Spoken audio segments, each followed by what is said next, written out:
It's another INDYCAR and IMSA doubleheader. It's another one on a street circuit. Let's talk about the Detroit Grand Prix, otherwise known as the Chevrolet Detroit Grand Prix for 2025. And we'll start off with the timings. I have got the websites up side by side, so if I do trip over myself, I do apologise. I'm going to try and do this to the best of my abilities, but I'm only going to give them an Eastern time. So if you're looking for this in the UK, you add 5 onto it. Where possible, I will try to add it onto the races, but I can't guarantee I'll do it throughout. So starting off, on the Friday, starting at 3 PM Eastern, you have INDYCAR practice.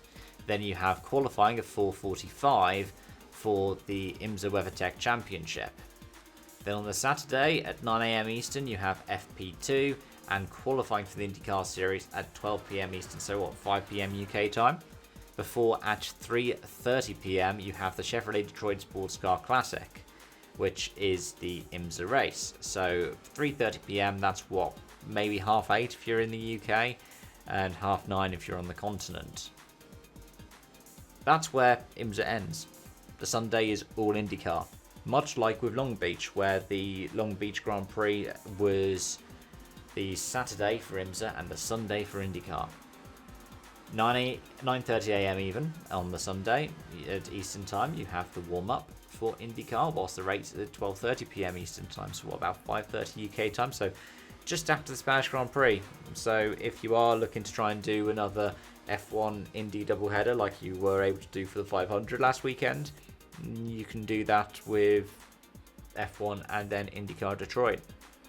Now, if you are just joining for 2025 and you're wondering, hang on, is this the same Detroit circuit that there was that F1 used to race at and that you can race on a race driver grid?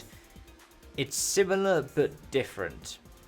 It's not like Baku, where the Baku circuit with the imaginary chicane was a different part of the shoreline to the Baku circuit that you have in F1 now. But whilst it does take place over some of the same road and in the same locality as the previous Detroit circuit, it is mostly different. For example, the circuit that we are talking about here has got noticeably less corners. It's got 1, 2, 3, 4, 5, 6, 7, 8, 9 corners. And there are 2, maybe 3 stretches of road that it shares. One bit is about 100 meters or so. It runs a block until it goes into a sharp hairpin for the new circuit.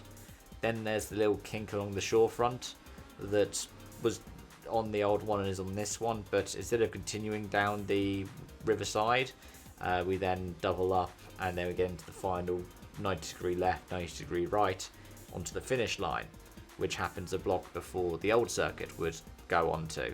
And another thing that I need to cover is the fact that there are less entries here at the Chevrolet Sports Car Classic for IMSA than there were for the Acura Grand Prix of Long Beach. And the reason being is because it's different classes. At Long Beach we had GTP and GTD. This time around we have GTP and GTD Pro. Now, the cars for GTD and GTD Pro are the same. There's no upgrade kit that makes a GTD a GTD Pro. It's just the classification of the drivers. But what it means is it's a smaller field. Specifically, it's a 50-50 split between GTP and GTD Pro. So we have 11 GTPs, 11 GTD Pros, each of them with 2 drivers.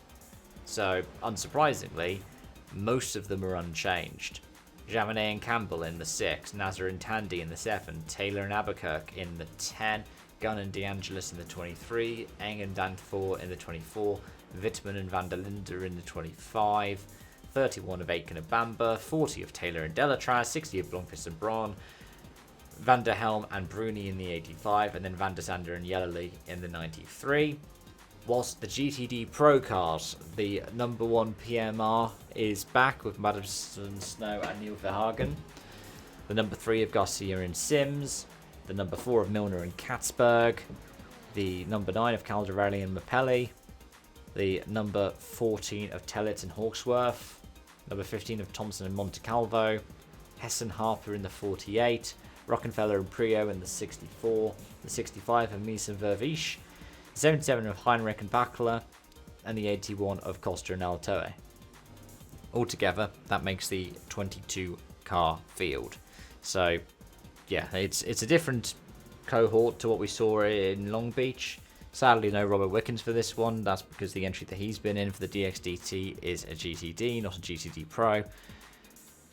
But, yeah, there we go. Now, if we turn the clocks back 12 months, well, this might be a tricky one for Alex Palou. Palou was down in 16th last year in the Detroit Grand Prix as Scott Dixon took the win, and he also even the second best Chip Ganassi car as Marcus Armstrong was in third. Second place between them was Marcus Ericsson, who himself is coming this season flash off the back of being essentially disqualified from the Indy 500 from second place. Top 5 rounded out by Kirkwood and Rossi, whilst the big standout thing was this the last race that we had Augustin Canapino due to incidents involving the fan base on social media after an incident during the race.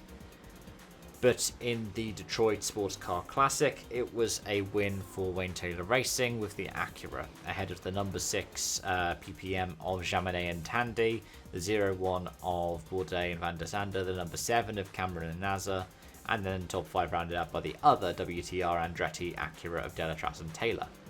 Sorry, Jordan Taylor. The Albuquerque Ricky Taylor one was the one that won.